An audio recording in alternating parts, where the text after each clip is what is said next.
Hello students, good morning. Today we will start solid state.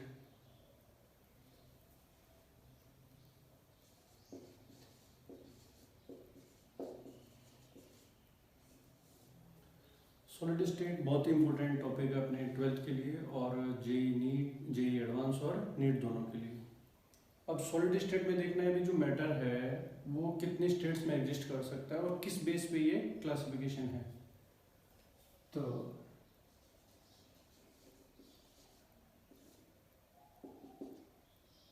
Matter में जो particles होंगे उन पार्टिकल्स के बीच में जो अट्रैक्शंस होंगे इस अट्रैक्शन पे बेस्ड मैटर कितने टाइप का हो सकता है? 3 टाइप का। ये जो पार्टिकल्स हैं इनको अपन बोलेंगे कंस्टिट्यूएंट पार्टिकल।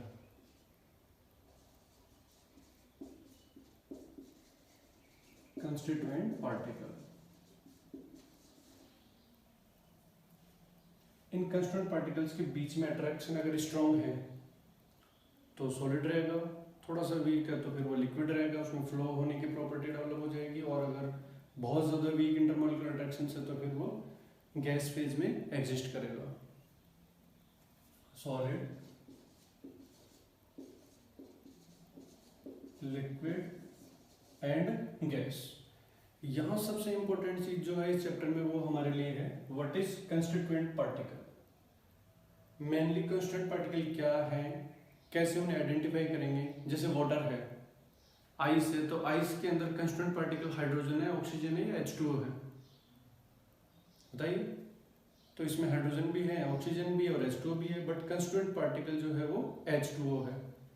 इस चैप्टर में हम व्हाट इज कंस्टिट्यूएंट पार्टिकल ये डिस्कस नहीं करने वाले हैं। कंस्टिट्यूएंट पार्टिकल के अंदर क्या है इससे हमें कोई मतलब नहीं, मतलब है कंस्टिट्यूएंट पार्टिकल्स के अरेंजमेंट से कि कंस्टिट्यूएंट पार्टिकल्स के बीच में कौन से फोर्स है और उनका अरेंजमेंट किस तरीके का है। तो आई थिंक ये क्लियर हो गया होगा कि कंस्टिट्यूएंट पार्टिकल क्या होता है, उसे कैसे आइडेंटिफाई करेंगे और उनके बीच में किस तरह के बॉन्ड्स होंगे। इस पे बेस्ड सॉलिड्स का क्लासिफिकेशन भी होने वाला है। तो सॉलिड्स में स्ट्रॉन्ग इंटरमॉलिक्यूलर अट्रैक्शन होंगे। देखिए ये चीज हिंदी मीडियम के स्टूडेंट्स के लिए भी है और इंग्लिश मीडियम के लिए भी है। बोलने में तो हम दोनों लैंग्वेज यूज कर रहे हैं, लिखने में ओनली इंग्लिश यूज कर रहे हैं। तो हिंदी मीडियम वालों को ज़्यादा टेंशन करने की जरूरत नहीं है, वो जैसे हम बोल रहे हैं उस बोलने से अपने हिंदी में नोट्स बना सकते हैं और इम्पोर्टेंट फॉर्मूले और ये चीज लिख सकते हैं।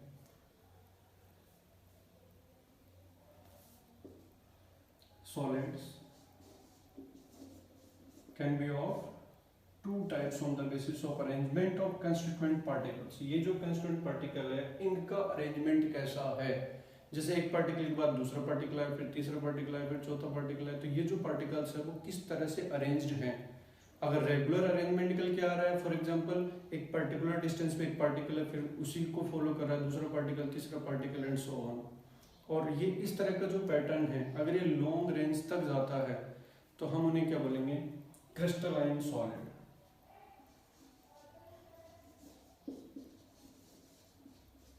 Crystalline solid. और दूसरे वाले हो जाएंगे अमॉर्फस सॉलिड।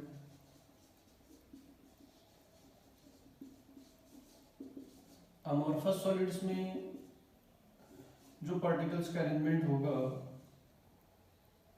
जैसे यहाँ अपन देखें तो जो पार्टिकल्स होंगे उनका रैंडम अरेंजमेंट निकल के आएगा और यहाँ जो पार्टिकल्स का अरेंजमेंट है वो एक रेगुलर अरेंजमेंट है। This is the basic difference between amorphous and crystalline substance. Regular arrangement, random arrangement.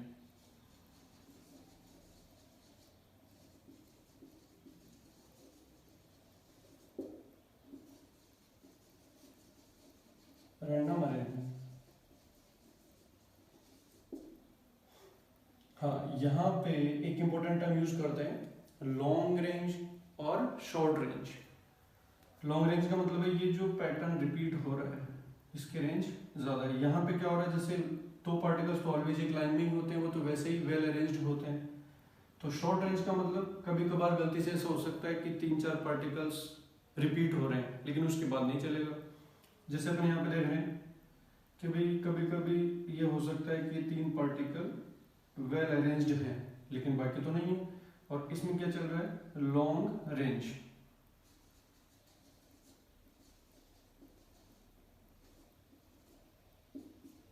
और यहाँ पे शॉर्ट रेंज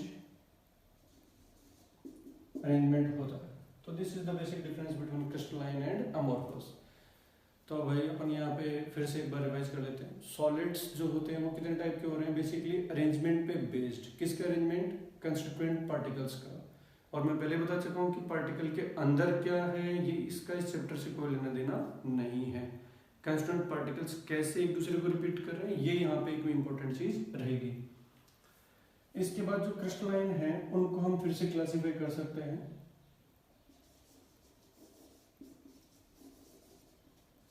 क्रिस्टलाइन सॉलिड्स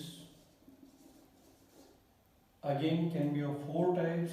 अब ये जो 4 टाइप्स के हैं ये किस पे बेस्ड हैं, ये भी एक इंपॉर्टेंट चीज यहाँ पे निकल के आएगी। This classification is based on intermolecular attraction forces between constituent particles. यहाँ पे ये जो अट्रैक्शन निकल के आ रहा है, ये अट्रैक्शन कौन सा है, मतलब, और केमिस्ट्री में सभी जानते हैं कि केमिकल स्पीसीज के बीच में जो अट्रैक्शन होता है उसे अपन क्या बोलते हैं, chemical bond. This attraction may be ionic bond, may be metallic bond, may be covalent bond, or intermolecular weak attraction forces like van der Waals attraction forces.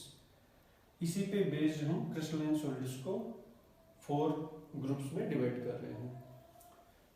अगर कंस्टिट्यूएंट पार्टिकल्स के बीच में कोवलेंट बॉन्ड है, इसका मतलब क्या हुआ कि particle कौन है, एटम्स। ये कंस्टिट्यूएंट पार्टिकल हैं और इनके बीच में कोवलेंट बॉन्ड है, इट मींस ये पार्टिकल्स डेफिनेटली एटम्स रहे होंगे। तो कंस्टिट्यूएंट पार्टिकल्स अगर एटम्स हैं तो उनके बीच में कौन सा फोर्स रहने वाला है, कोवलेंट। तो हम इसको बोलेंगे कोवलेंट सॉलिड। बहुत ही इंपॉर्टेंट क्लास है ये भी अपने आप में। आइडेंटिफाई करना तो अपन सीख ही रहेंगे। First you have to identify constituent particle. If constituent particles are atoms then definitely there will be covalent bonding between them and these solids are known as covalent solids. Second one, constituent particles ions हो सकते हैं। अगर ये ions हैं तो definitely there is ionic bond।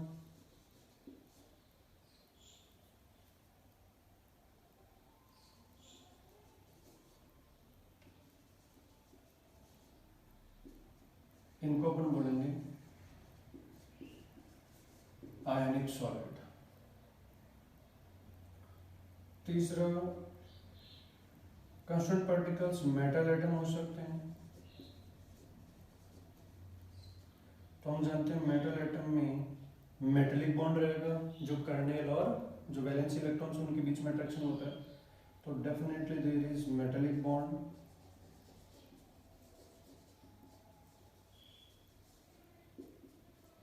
Identify करने का तरीका सबसे इजी है।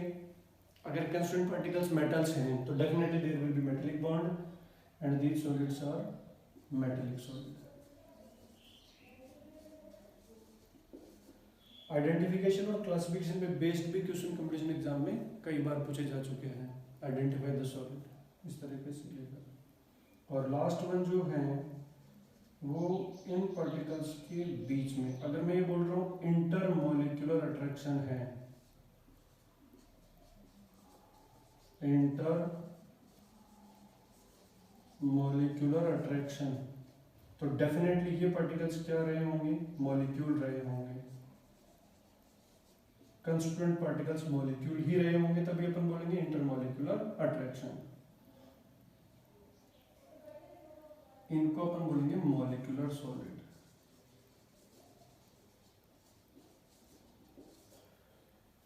चलिए फिर से रिवाइज करते हैं। First you have to identify constituent particles. If constituent particles are atoms then definitely there will be covalent bond between them and these types of solids are known as covalent solids. एक simple सा example लेते हैं diamond. अब diamond में आप देखोगे तो ऐसा तो है नहीं कि C2 है या C3 है, carbon carbon carbon carbon carbon. तो डेफिनेटली यहाँ पे कंस्टिट्यूएंट पार्टिकल कौन है? एटम्स। विच एटम? Carbon atom. तो कार्बन एटम के बीच में कौन से बॉन्ड्स यहाँ पे हैं? Covalent bond. इसलिए अपन इसको किस में डालेंगे? कोवलेंट सॉलिड में। सिमिलरली सिलिकॉन है, सिलिका है, सिलिकॉन कार्बाइड है। एग्जांपल्स देख लेते हैं इनके। Diamond, silicon carbide, graphite and many more. ठीक है, नेक्स्ट वन आता है आयोनिक सॉलिड्स। तो ये तो सबको क्लियर हुआ है, आयोनिक सॉलिड्स का मतलब हुआ salts like NaCl, ZnS and many more। Third है metallic solid. Definitely metal items में होंगे तो ऑल मेटल्स इस कैटेगरी में आ जाएंगे। और तीसरा है मॉलिक्यूल्स के बीच में कंस्टिट्यूएंट पार्टिकल आइडेंटिफाई करो। जैसे आइस है तो आइस का कंस्टिट्यूएंट पार्टिकल क्या होगा? H2, not H and O। किसी गैस को सॉलिडिफाई कर रहे हैं, लाइक H2 को अपन सॉलिड बना लें, O2 को सॉलिड बना लें, अमोनिया को सॉलिड बना लें।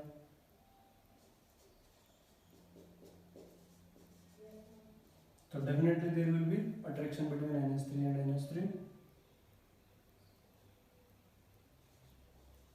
S8 solid, P4 solid and many more। तो आई थिंक क्रिस्टलाइन सॉलिड्स का क्लासिफिकेशन सबको क्लियर हो जाना चाहिए। फर्स्ट टर्म है कंस्टिट्यूएंट पार्टिकल्स को आइडेंटिफाई करना।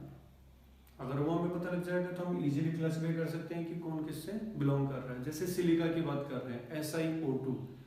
11th में ऑलरेडी हम पढ़ चुके होते हैं कि SiO2 की स्ट्रक्चर क्या निकल के आने वाली होती है। ऐसा तो है नहीं कि ऐसे double bond O double bond और ये कोई मॉलिक्यूल है जस्ट लाइक SiO2। सब जानते हैं ऐसा नहीं होता है। CO2 की तरह यहाँ पे नहीं होता है। इसकी जो स्ट्रक्चर निकल के आती है वो डायमंड लाइक स्ट्रक्चर होती है, cross 3D network like structure होती है। तो इसमें सभी को आइडिया है कि इस तरह से ये स्ट्रक्चर जाती है। तो कंस्टिट्यूएंट पार्टिकल यहाँ पे कौन है? एटम्स, और उनके बीच में कौन सा अट्रैक्शन है? कोवलेंट बॉन्ड यहाँ पे बन रहा है। That's why SiO2 is also covalent solid. ठीक है स्टूडेंट्स, आई थिंक सभी को एक क्लासिफिकेशन क्लियर हो जाना चाहिए। कंस्टिट्यूएंट पार्टिकल्स में मेनली फोकस करना है। एक बार मैं फिर से रिवाइज कर देता हूँ कि सॉलिड स्टेट में हमें पढ़ना क्या है एक्चुअल में। व्हाट इज कंस्टिट्यूएंट पार्टिकल्स, इससे हमें कोई मतलब नहीं है, but how the constituent particles are arranged, उस अरेंजमेंट की स्टडी ही यहाँ पे हम डिस्कस करने वाले हैं। फॉर एग्जाम्पल आइस है, आइस का कंस्टिट्यूएंट पार्टिकल कौन है? Water, H2O। तो वो H2O कैसा है, उसकी शेप क्या है, साइज क्या है, कितने बॉन्ड्स हैं, इनसे हमें कोई लेना देना नहीं। हाँ, हमें मतलब है एक H2O के बाद दूसरा H2O, फिर तीसरा H2O, फिर चौथा H2O किस तरह से अरेंज्ड है। और ये जो अरेंजमेंट है ये कितने टाइप से हो सकता है। जैसे वाटर में अलग हो सकता है, NaCl में अलग हो सकता है, आयरन में अलग हो सकता है। तो जितने भी सॉलिड्स होते हैं उनमें जो कंस्टिट्यूएंट पार्टिकल्स होते हैं उनका अरेंजमेंट कितने टाइप से हो सकता है, क्या क्या हो सकता है, इन सब चीज़ों का स्टडी जो है वो हम इस चैप्टर के अंदर डिस्कस करने वाले हैं।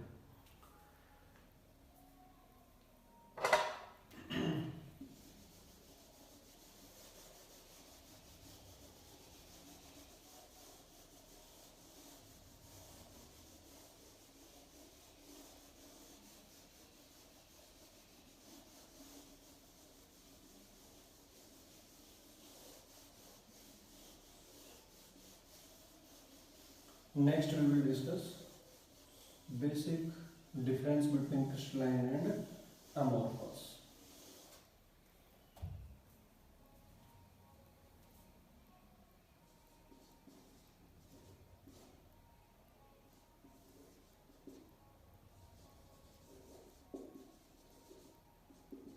Crystalline solid, amorphous solid.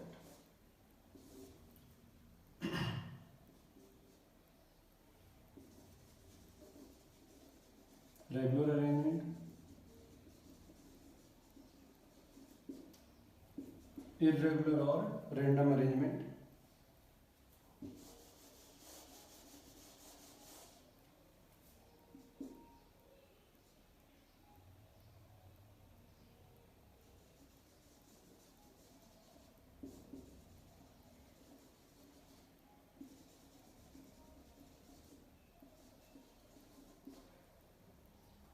इन्हें हम ट्रू सॉलिड्स नहीं बोलेंगे,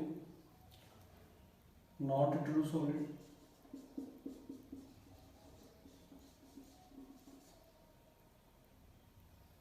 that's why they are known as pseudo solid.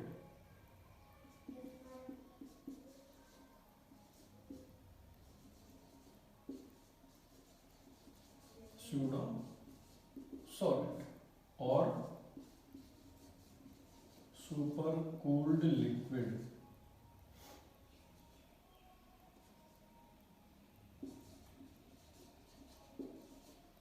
Super cooled liquid, liquids में क्या प्रॉपर्टी होती है, पार्टिकल्स के फ्लो होने की प्रॉपर्टी होती है। तो यहाँ पे हम ये बोल सकते हैं कि भाई बहुत ही स्लो फ्लोइंग प्रॉपर्टी होती है पार्टिकल्स में।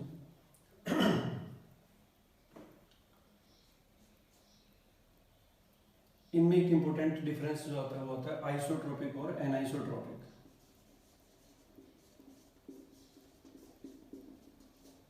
क्रिस्टलाइन जो होते हैं वो एनाइसोट्रोपिक होते हैं और एमोर्फस जो होते हैं वो आइसोट्रोपिक होते हैं। आइसो का मतलब क्या होता है, same. It means properties of amorphous solids are not depend on direction.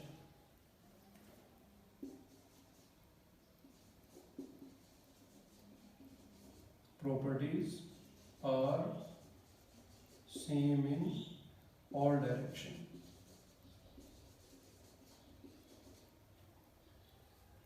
Anisotropic direction dependent है, properties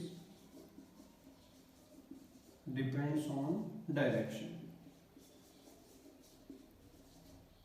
यहाँ पे डायरेक्शन डिपेंडेंट है और ये डायरेक्शन डिपेंडेंट नहीं होती है। तो properties which depends on direction are known as anisotropic, while which are not depend are known as isotropic. Actually इसका जो रीजन है डिपेंडेंसी का, उसमें हम ये बोल सकते हैं कि यहाँ जो पार्टिकल्स हैं उनका अरेंजमेंट डिफरेंट डायरेक्शन में डिफरेंट निकल के आएगा। जैसे अपन इस डायरेक्शन में देख रहे हैं तो एक पर्टिकुलर अरेंजमेंट निकल के आ रहा है, इस डायरेक्शन में देखेंगे तो इनके बीच में जो अरेंजमेंट है वो डेफिनेटली डिफरेंट रहने वाला है। इसलिए अपन ये बोल रहे हैं कि डायरेक्शन डिपेंडेंट प्रॉपर्टी है। यहाँ क्या है, रैंडम अरेंजमेंट है, तो ऑन एन एवरेज सभी डायरेक्शन में पार्टिकल किसी भी डायरेक्शन में जाएंगे तो ऑन एन एवरेज पार्टिकल्स का अरेंजमेंट जो है वो रैंडम ही रहने वाला है। इधर भी रैंडम ही है, इधर भी रैंडम ही है। इसका एग्जांपल, बेस्ट एग्जांपल अपन देख सकते हैं ग्रेफाइट में। ग्रेफाइट में डायरेक्शन डिपेंडेंट होती है इलेक्ट्रिकल कंडक्टेंस।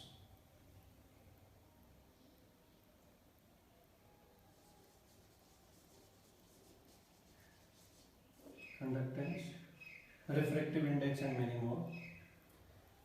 दूसरा जो बेसिक डिफरेंस इनमें निकल के आता है, क्रिस्टलाइन जो होते हैं उनका मेल्टिंग पॉइंट जो होता है वो शार्प होता है, मतलब एक पर्टिकुलर टेम्परेचर पे ही मेल्टिंग होती है। जैसे आइस की अपन बात करें तो -10 पे अगर आइस है उसको अपन हीट करके -5 पे लगे तो भी आइस ही रहने वाला है, जबकि हीटिंग हुआ है।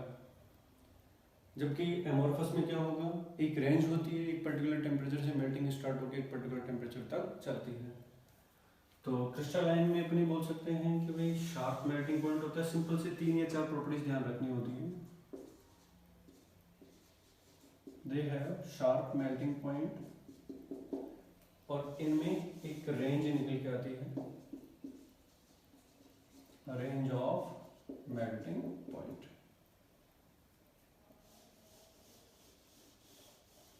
एग्जाम्पल्स अपन देख लेते हैं। और इस चैप्टर में मेनली हमें पढ़ना ही क्रिस्टलाइन कंपाउंड्स ही हैं। ट्रू सॉलिड्स वही होते हैं एमोरफस का तो यहीं पे काम खत्म हो जाएगा, डिफरेंस देख के क्या है। इसकी जो एग्जांपल्स हैं उसमें metals,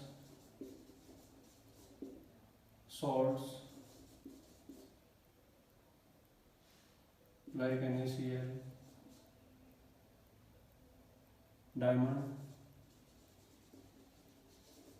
graphite,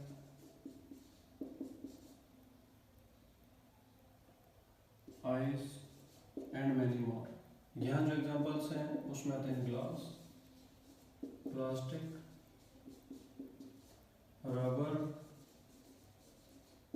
amorphous silica and many more. ठीक है, ये तो हो गया difference between amorphous and crystalline. एक बार मैं रिवाइज कर देता हूँ क्या बेसिक डिफरेंस आता है। सबसे पहला तो ये होता है अरेंजमेंट, रेगुलर अरेंजमेंट है तो फिर वो क्रिस्टलाइन है, इरेगुलर अरेंजमेंट है, रैंडम अरेंजमेंट है तो फिर वो एमोरफस है। दूसरा, एमोरफस और क्रिस्टलाइन सेम सब्सटेंस, एमोरफस भी हो सकता है क्रिस्टलाइन भी हो सकता है, ये डिपेंड करता है कंडीशंस पे। अगर आप किसी लिक्विड को सडन कूल करते हो या फास्ट कूल करते हो तो पार्टिकल्स क्या रहेंगे, डिसऑर्डर्ड रहेंगे, रैंडम रहेंगे, तो वो एमोरफस बन जाएगा। अगर उसी को कंट्रोल्ड कंडीशंस में कूलिंग करेंगे, एक प्रॉपर टाइम अगर पार्टिकल्स को मिलता है तो उनका रेगुलर अरेंजमेंट भी हो सकता है। It means they can be crystalline.